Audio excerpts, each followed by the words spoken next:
I'm Prashant. This series is created to welcome you into the world of some really amazing, inspiring women. Watch exclusively with me on this show, The Pretty Pep Talk with Prashant. Hello, welcome to the series, The Pretty Pep Talk with Prashant. And my today's guest is a very, very lovely and graceful lady. She was a fashion stylist, and before that she was into designing, and now she's a food critic. So, Vidya Tiwari, welcome to the show. Thank you so much for having me, Prashant. And it's such a pleasure to just be sitting across you and chatting. So, thank you. Absolutely, meeting old friends is like going through the whole journey. I know. Which we have done together, and it is so wonderful. Yeah, and I think my fashion journey started with y'all, with the Femina days and the shoots that we used to have. Absolutely. So, yeah, it's great. And I've been observing you, Vidya. Since then, I've observed you as a very calm, composed person on the sets. Always, always. So, are you like that in your life, personal life also? Actually, I don't even know whether I should say I'm a calm person or no, because I think I'm what I want to be at that moment. So if I want to be calm, I'm a very calm person. But some people, when if you come across them, they'll be like, she's calm. I mean, what are you talking about? She's not a calm person at all. So I think the vibrations around, I pick up on energies of people, and if I'm around good people, I'll be very calm. I'm very happy. I'm in a good space. Okay. But I think if energies are not really, vibing with my own energies, I can be really anxiety prone or anxious around certain people. So they would not find me calm. But yeah, otherwise I'm a very I have my own journey going on in my head, and I don't really, think about what's happening around. So mostly calm, yeah. Okay, interesting. So first you were into fashion, right? Yes. You used to design? Right. And then you become a stylist? Yes. And then now a food critic? Yes. So how this happened? How this transition? I was learning fashion designing, and then got a chance to design for Femina editorials and all that with Samira Moladina. She was the then editor before Corina Manuel. Right. And then Corina Manuel came in, and then, did some more work with her. And Cori actually pushed me. I mean, I know it's Corina Manuel actually pushed me into styling. She was like, I think you have great taste. So it was because of her, I think I got into styling. Otherwise, I was just into designing, not really styling for shoots and all that. And then I did a lot of Femina styling shoots as a stylist.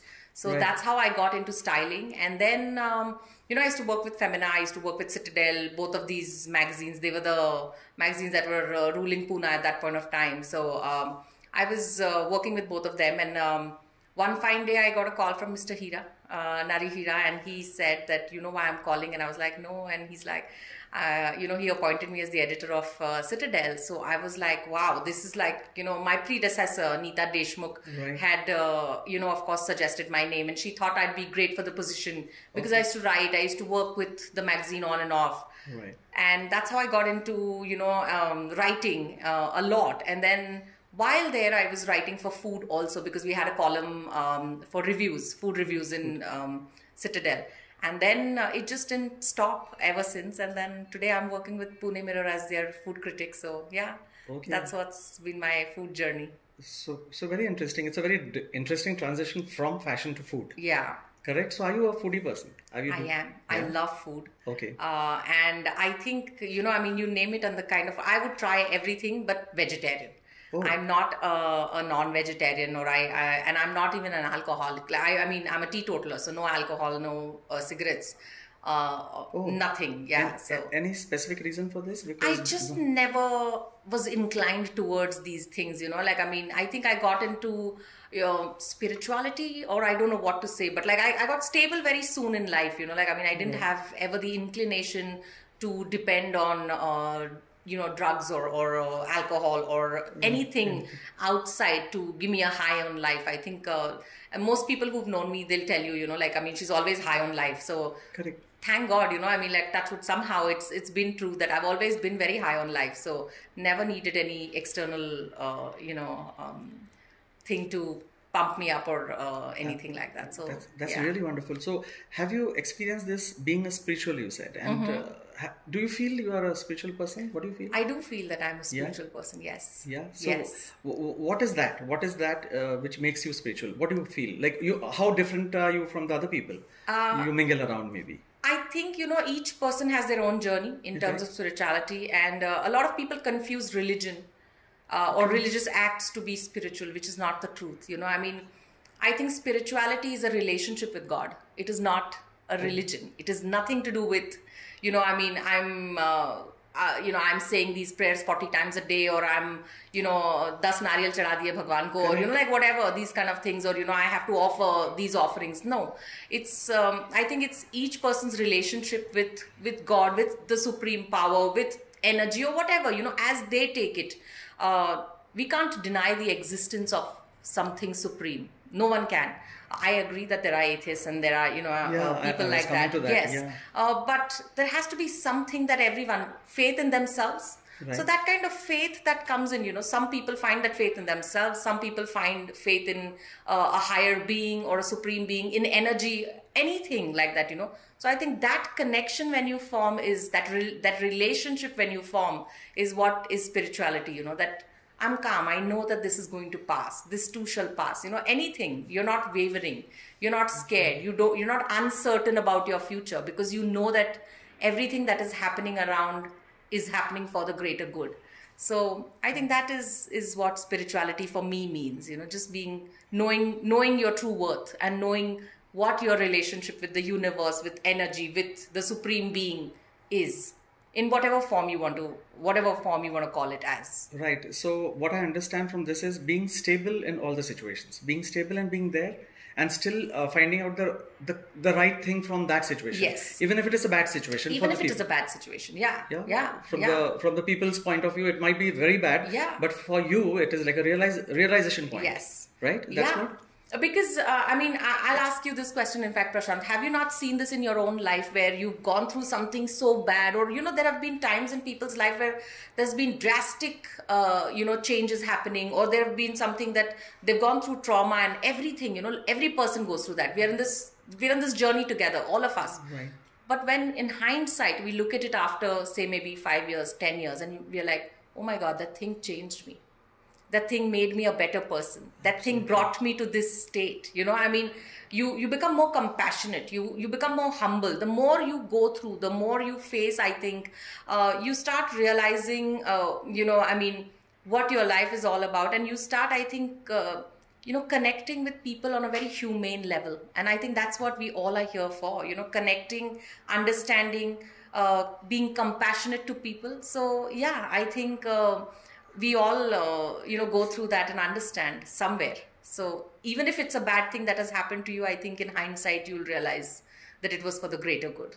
So I think, Vidya, what you are saying is we are here to learn this, to go through all this pain, suffering and everything. So we come to a point where we realize certain things, and then you become compassionate, or, this humanness come to you, and you become more sensitive towards people and the whole situations. That's what you're trying to say?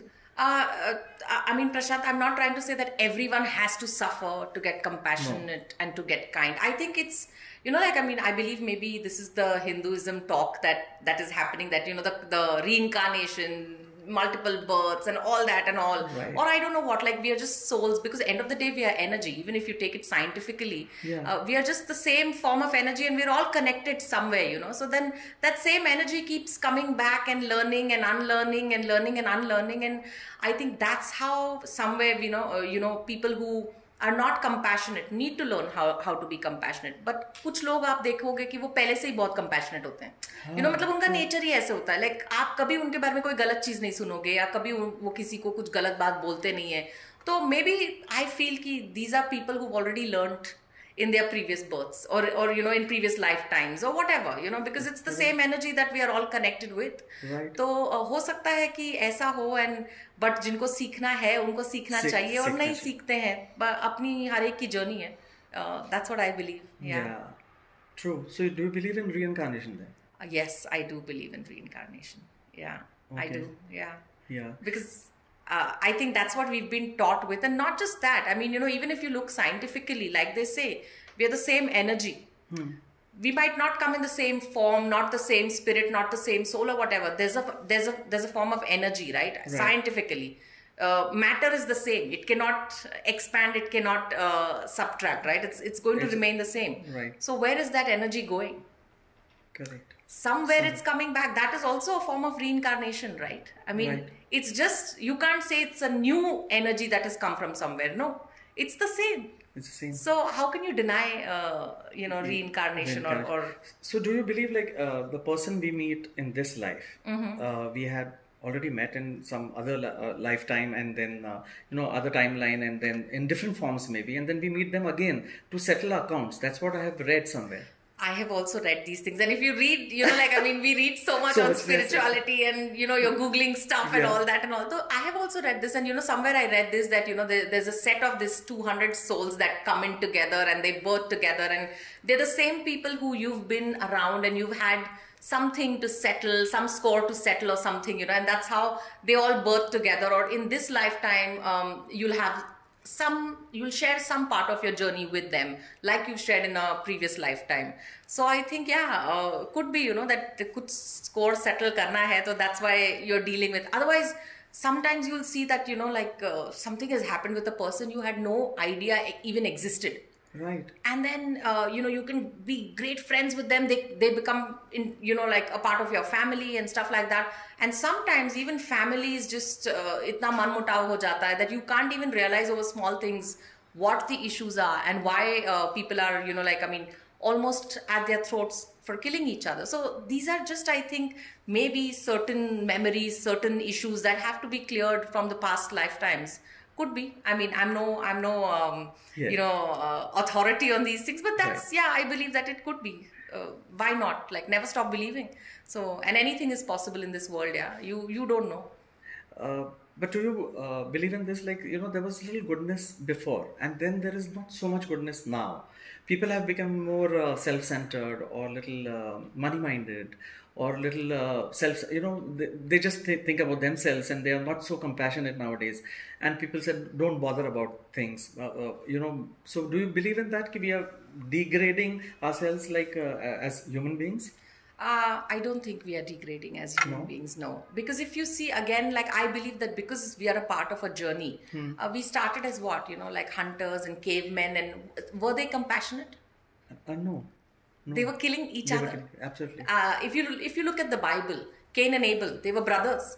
They killed each other. I mean, like, that was the first murder in the world of, in history, or known history, or whatever you may say. I mean, our wars that were fought, this was some hundreds of years ago. Why were they fought? Just because of a piece of land. Were they compassionate? No, they were not. So I think human beings as a basic nature have always been greedy for more, somewhere that hunters, spirit has always remained with them. And I don't know if we are really getting to a place where now we don't care. I think it's more, in fact, in the opposite, I would feel that we are getting more compassionate. We are understanding more. And the more the society becomes aware, like if you've heard about our religious texts and about Indian mythology, like Ramayana and Mahabharata and all those things, Right. You see how those saints were. They reached a point, or those people reached a point where everything was calm. They were, after a point of time, they were all the things that they achieved. So I think it only comes with realization. And I think we are reaching a better point now, not in fact, a worse place. I mean, if you look at the Bible, again, I'm quoting the Bible, but like the Sodom and Gomorrah, they were these towns where, people were doing wrong things and killing each other. Incest was happening and all that. That's happening the same thing in today's world also. Parents killing their own children. So many, women and children are being sold. Organs are being harvested. The things that we hear right now, Right. so many things we hear, the same kind of things were happening then, but maybe they didn't have the means to do it. So just kill the person, take their gold, take their women and children. I think the journey's just been the same. Yeah, it's a very it's an ongoing process. That's Yeah, what you're saying. yeah. And we all are going through it. We're all going through it. And the same things were happening before also, now also. Yes, yeah. And maybe in future also. Maybe in future also. Yeah. Okay, great. Yeah. So tell me, have you discovered the meaning of love? I think, the meaning of love is, I think I'm so much in love with myself that I think I have discovered the meaning of love is be happy with who you are, and be comforted in the person you are. And I don't think, and don't expect anything from anyone. That is what love is, you know. I mean, Absolutely. you want to do something for someone, do it. But the moment you say, I love this person and I want them to love me back, that is not love anymore, because that is not unconditional. Right. So I think anything that you feel unconditionally towards a person is love. And it can be in any form. It could be for your parents, it could be for your sibling, it could be for your, better half or worse half or whatever, or for your romantic interest or anything, for your cats, your dogs, your pets, anyone, So I think anything that you do unconditionally and with a beautiful thought is love for me. Right. So what you are trying to say is first love yourself and then you can love others? Yes. Okay. I think if you don't love yourself, you will never be able to love anyone else. True. That's psychotic behavior, that, I don't love myself, I hate myself, but I claim to love someone else. What is love in the end? I think to each person, love is something that comes their own, again, love is like spirituality, their own journey. Each person needs to discover the meaning of love themselves. Like for me, love is being unconditional, being there for someone, doing something without expectation of anything in return. Right. I'm loving myself and I'm making myself more beautiful by the day, because that's the kind of person I am. Try it. Maybe you could be like that also. Right. Yeah. So what are you expecting from life? Because it's expectations again. I really don't expect anything from life. Trust me. Okay. Not one bit. I have no expectations. Right. So how do you live? Like on what hope you live? What is there for you for tomorrow or day after or after that? Why should it be? No. Okay. I never think of tomorrow or day after or any time actually. For me, I'm living in the moment. I'm a very happy person. If I'm thinking, I'm here right now, we are conversing, okay? You're asking me some questions, and if I'm not thinking straight and talking to you, but I'm thinking about my tomorrow, right, I will never be able to live fully and freely in this moment. So that's why I don't keep any expectations or even hopes of tomorrow. And there's so much uncertainty in the world, yeah? I mean, I can hope that I'm going to maybe become like, I don't know what, maybe a spiritual leader tomorrow and, right, have my own private island like some spiritual leaders. But that does not really suffice, or that is not going to maybe I die tomorrow. You never know. I mean, this is a very deep subject to talk about, but it's the truth, that's how I've lived my life, that never expect anything, even if it is from life, even if it is from people around you. Expectation are zero. I have no expectations whatsoever. Yeah. And do people know about this? Like the people who are you are close to, do they know this? Like you don't expect anything from them? Yes. They're very clear about it? They're very clear about it. Yeah. Okay. So does that work in the relationships with people? Like you have more harmonious relationship with people and you are more comfortable with people? I am more comfortable with people in my own terms, and I think certain people have understood that. Right. So they are walking the journey with me. The people who don't understand this and are always like, oh, there must be something. I think we cut off, and it is better to cut off from such kind of people, to not be around negativity, to not be in a place where people are threatened by even your niceness or even your calmness. I mean, if someone's calmness threatens you, I think that's a very bad place to be in. So, it's better to cut off certain things in life. And that's what I do. If I don't gel with people, like I was talking about energies and vibes, if I don't gel with people, I'm very clear about I don't want to be around them. I don't want to be around people who give me anxiety. I don't want to be around people who I don't connect with in certain way.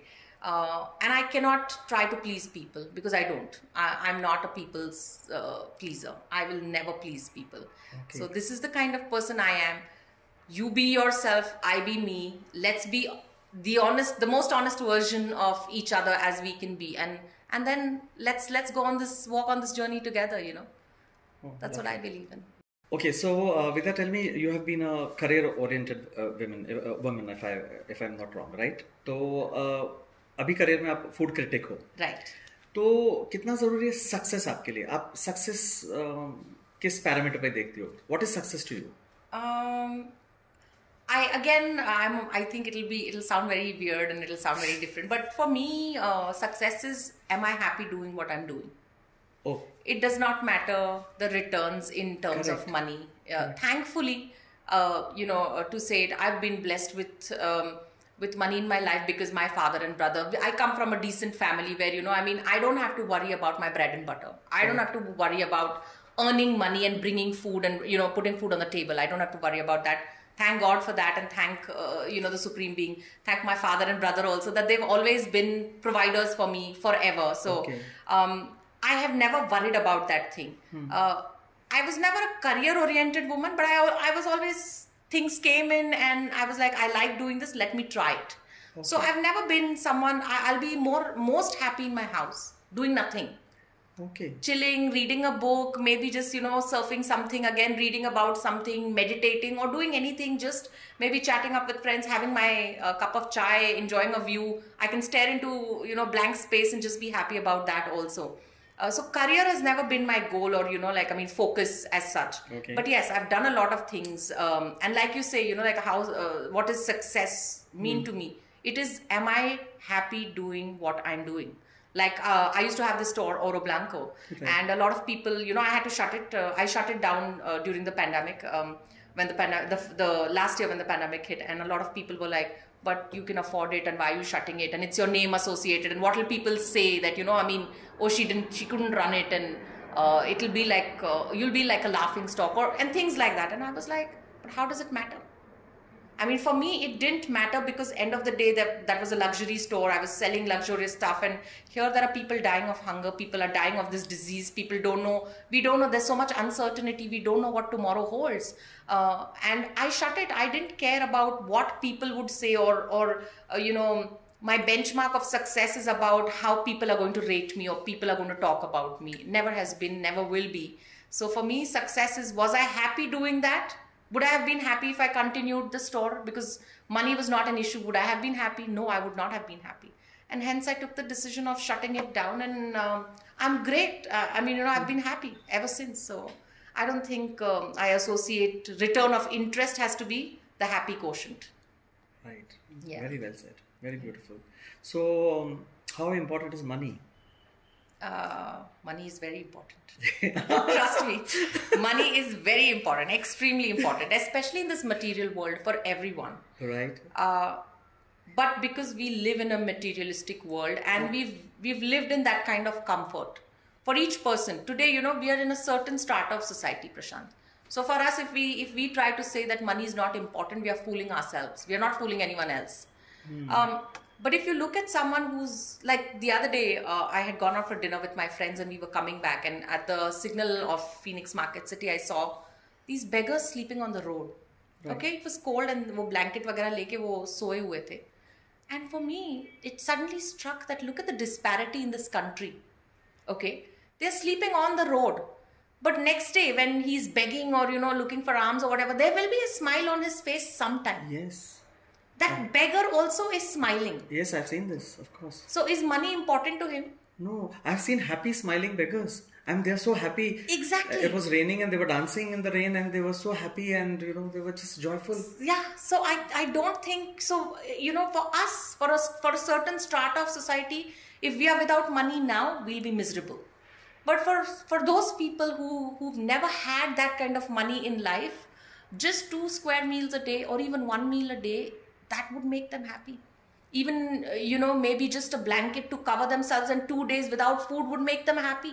So I don't think money can be the whole and soul, but yes, money is important for each and every. I know it's very confusing if you go to see, but I think for certain strata of society, money is very important because we've become a very materialistic society. But in certain areas or certain stratas of society where money doesn't, hold them to ransom, I think it's not important. Right. So how do you tell a future generation how much is important, how much money should be there and how much is enough? Or they should stop at certain point? Because then the whole society is becoming very money-centric. And everybody's just running after more money, more money, more money. Yeah. And they're comparing each other with each other and then they're saying, okay, uske paas kitna hai, to mere paas itna chahiye. So is this the right attitude? No, this is not a right attitude. Right. I mean, if you go to see, why do we work? I can speak about it at length and I think the interview will get over. All your series will be only me talking. But for me, I believe that, our farmers, okay? They were working in the fields. They were very happy in the villages. Then an industrial dream was sold to them. They've left all that and they've come to the cities, living in slums, living in these small places, living a life of nothingness, okay? And earning nothing. But why did they do this? They did this to achieve something, to get bigger in life, to get more money, because a dream was sold to them. So I think we are all living in this kind of a, matrix, or I don't know what I can call it, but someone sells us a dream and we run after that. And that's why we compare. We start comparing. She's got an Hermes bag. I need that too. If I don't have it, I will not be happy. So we start placing our happiness in someone else's hand. And that is the worst thing that humanity can do to themselves. And that's where comparison comes in. That's where the need to earn more money comes in. That's where the need to, or, the desire to kill, steal, the greed comes in. Because if I don't have that, I am not worthy. Why are you putting yourself, why are you letting someone else dictate or decide how worthy you are? But that is because we're so consumerism, I think. That is the issue. Consumerism. Yeah. Marketing, everything. Advertising. A diamond is a woman's best friend. True. So 6 months of your pay has to be in your engagement ring. Who decided that for you? Weren't people getting engaged before that? But the consumerism. Valentine's Day, Daddy's Day, Mother's Day, Sister's Day. Were these relations not important, or are these relations only depending on one certain day? No, right? But consumerism, selling. So someone's really smart. They're doing their marketing. They are earning money. But we are like a rat race getting into this, that I need to have what this one has. I need to have what that one has. And I think we need to first have ourselves. Right. Get your own self first. Right. Once you have yourself, you will not need anyone else or anything else outside. Or you will not compare yourself with others. Like what you are, you should be satisfied. खोखलापन भरने के लिए ना हम बाहरी चीजें लेते हैं. पहले अपने आप को तो भर लो. Correct.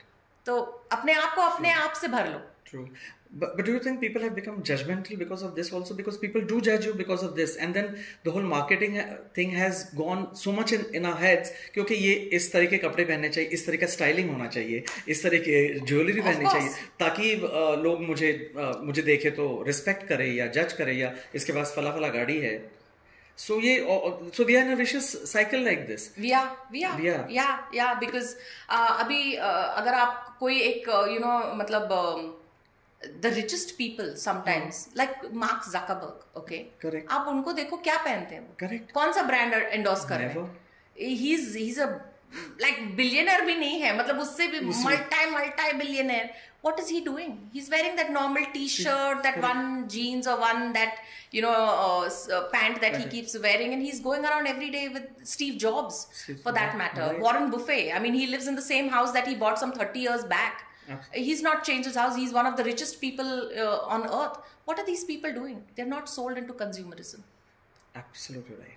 So they know they've got the world's money. They can buy half of the world, but they're not sold into consumerism. They don't want to show off. Correct. They don't want to show people that I have this, so I get your approval. That is the problem, that we are seeking validation from someone else. And to validate myself, Prashant should tell me, oh wow, Vidya, I love your earrings. Yes. Vidya, your bag is very nice. And then I'm validated. Okay, fine. Today's thing is done. So I think that's what the problem is, that वो खोखलापन भरने के लिए हम इतना ज़्यादा approval किसी और का seek करते हैं that we never stop. So Vidya, what I have observed or noticed is today's generation doesn't believe in this institution called marriage. And they feel love is important, marriage is not very important. So we can stay together and be together without this certificate of marriage. So what are your thoughts on this? Again, it's going to sound very, it's a very extreme thought. But I feel that every person here, like women and men, are here for a certain role. Each person has a role, in marriage especially. Right. There are compromises because every relationship needs a compromise. Right. We have reached the stage where marriage is not necessary because we are, I think, I don't want to say we are copying the West, but if you go to see statistics say that our divorce rates have gone way higher. Right. Earlier, people used to, there's a very good saying that says that, in olden times, people would not throw things out that broke. They would mend them, you know. So here, mending relationships, I think egoistically, there's lot of issues that are happening, and different issues. If you go to see, some people have ego issues, some people have trust issues, some people just are I don't know, abusive towards their partners, and a lot of different things can happen in a marriage that it breaks down. Possessiveness also, yes. The need to control one another. But I think in harmony, if you want to live in harmony, if you know each other, and if you have that kind of faith and trust, and again, if spiritually you are a higher person, I think you'll settle down and you'll be okay with one another, like a river flowing. But baad tabhi aati hai jab matlab a volcano erupts when there's bahut zyada andar, there's too much pent up anger or whatever you can say, and that's what happens in relationships, and they break up. But like going back to what I started with, I think when women realize that they are the nurturers and don't become the providers or the protectors of the family, because in a generation, instinctively you're born like that. A woman's nature is to nurture. You're born like that. Right. Men, their nature is to hunt, to provide, to be protectors and stuff like that. But role reversals are happening. Feminism has come in. We are very strong feminists. We want to fight about everything. Correct. We don't know what we want to fight about, but we want to fight about it. And I know feminists are going to... Equality. What is equality? You're equal, right? Yeah. Respect each other. Where does feminism or equality teach you to put men down? Right. But today's generation, women are putting men down. Women want to be higher than men. And then they call it equality. Why? And if you know that you're a higher person, you would not fight for it. Be calm about it. You know you're a higher being. Be calm about it. Yes. Why do you need someone else to validate that you're a higher person? Yes. Of course, there have been issues where, women have been traumatized, women have been troubled, they have been beaten. All that thing has been there. But that is certain sections and, stratas of society. And we are trying to get out of it. Don't let the movement get hijacked by false narratives. That is what is happening. Okay. You want to work for something, work for women development, for upliftment, do it. But don't try to become this crazy feminazi and, go all out and wage a war on mankind and every male possible on this earth. Don't do that, Right. And I think that's where this confusion is created and a lot of fights are happening. And again, women are earning nowadays, so they don't need a male partner. Because earlier it was always financially dependent on the husband. Right. Financially dependent on someone in the house. So if you're not financially dependent, now I don't need to get married to anyone. It's like that. Yeah. So I think that also plays one of the reasons is that also. Okay. Yeah. And I think also less tolerance to bullshit. The whole world is going towards that, I think. Right. So true. Yeah. So what scares you most? What scares me? Oh my God, lizards. I think that's the only thing in the world that scares me. Nothing else scares me. Yeah. If you were looking at an answer saying death scares me or something like that, no. Or losing someone in my life scares me, no. It doesn't. Nothing scares me. Okay, great. So as a stylist, if you would like to say, what is stylish to you in a person? What thing you look for in a style? I'll tell you, every person, when they are comfortable in what they are wearing, and that shows on their face or in their body language, I think that is what style is for me. They don't need to wear different clothes every day or put on the world's, best outfits. Someone like Karl Lagerfeld. He would wear, everyone knows him with the guy who was wearing the glasses, the silver hair, old guy with the cat and the same suit. Same suit, right. But he was one of the most stylish people, that ever lived, I think. So stylish, but he spoke style because he knew how good he looked in whatever, in the same suit every day, but he knew how good he looked. Right. For me, that is style. Someone who's very comfortable in a bikini, can look sultry. That could be stylish, but because that person is comfortable. Now, if Priyanka Chopra can carry off a bikini, I should not think I can carry it off also and try to imitate her, because she's comfortable. She knows her body. Yeah. You're not. Don't do it. Just because you want to copy, that's a fad that you're trying to copy. You're not going to look stylish because it's a Gucci or it's a Louis Vuitton. You're not going to.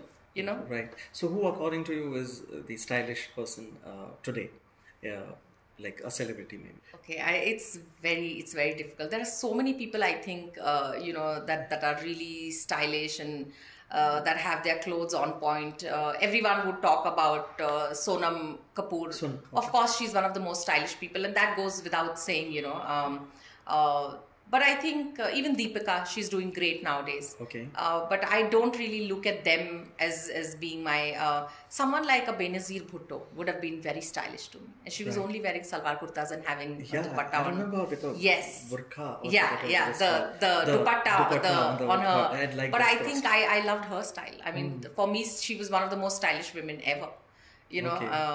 Someone like, I don't know, who else can you say? I don't really find anyone. Okay, and somebody who should have a good stylist. Okay, let me think about it. I don't really follow. But generally, somebody who comes to your mind instinctively, like, okay, no, styling. Like, I don't know. You can say. No, I don't want to give. No, please. Like, what about Ranveer Singh? Ranveer, I don't think has a style at all. What is that? Like, what is he trying to do? I think he's just a comfortable person and he's into comfort. So there's no style. So that's okay. Yeah, that's okay. Okay. He's not trying to fake it. Okay. Like Ranveer Singh, I think he's one of the most stylish people, and he wears those ghagras and he wears those weird things. But I think he's very comfortable in whatever he's wearing. Right. So that comes, and I know people laugh at him and people, poke fun at him. But I think he's one of the most stylish people because he owns it. Whatever he wears, he owns it. Right. So I think that is great. Okay, so I'll take few names then. Aishwarya Rai. I think she needs a stylist. She definitely needs a stylist. Oh my God! Because because she's like a style icon. No, she's not. I don't. I mean, certain clothes that she's worn in the past have been horrible. They've been pathetic. Certain clothes have really suited her, and I think she should find her.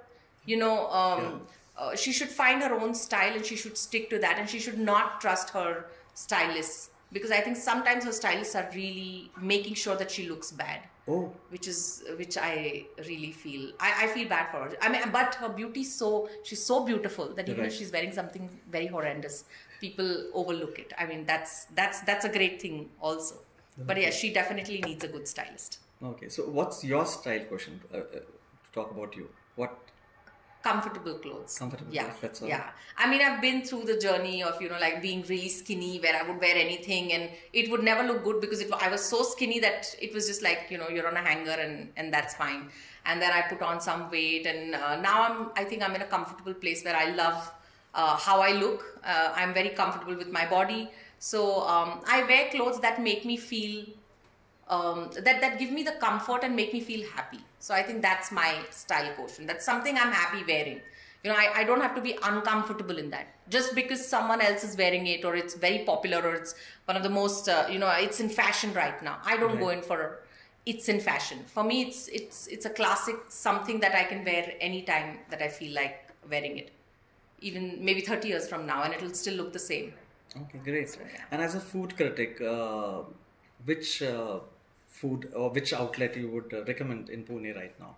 In Pune right now, there's a lot of outlets but there's this place called Le Petit Amour. It's in Kothrood, and I just recently was there for pizzas, and so they do this Napoli style of pizzas. That's proper Italian pizzas, and I think they are the only one in Pune who are doing it. Okay. A very small little place, but I think I would recommend that, and everyone should go and try their pizzas. Because I'm in love with them. Like, I mean, I would go from here to Kothrood all the way just to eat their pizzas again and again. Yeah, so that's one thing. Lovely. Okay, what will be your closing lines? My closing lines, I think I don't want to give any gyan to anyone. I think just खुश रहो, जितना हो सकता है खुश रहो, और अपनी खुशी किस में है वो जान लो. मतलब, find out where your true happiness lies. Correct. And just keep doing that. Even if you have to keep doing that over and over again, but to keep yourself happy if you find your happiness in a certain thing, do it and just make yourself happy. Because अगर आप खुद खुश हो ना तो आप सबको खुश रखोगे अपने अगल बगल में, and you will not even bother. Like मतलब life की बहुत सारा traumas and तकलीफें कम हो जाएंगी automatically. Beautiful. Yeah. So with these closing lines, कि खुश रहो, खुद खुश रहो और दूसरों को भी खुश रखो. As simple as that, and life would be beautiful and blossoming. अपनी खुशी ढूंढ लो पहले, जानो कि खुशी है क्या, जानो खुशी किसमें है, और वही करते रहो दिन रात. कोई प्रॉब्लम नहीं है, आपको कोई नहीं पूछेगा कि यही क्यों कर रहे हो और कुछ क्यों नहीं कर रहे हो. बस जिसमें खुशी मिलती है वो करिए और खुश रहिए. So Vidya, thank you so much for being here, and it was just lovely. Thank you, Prashant. I'm so happy. I mean, it was just like you know, old friends meeting and talking. So thank you for having me on your show, and great success to you. Yes, thank you. Thanks so much.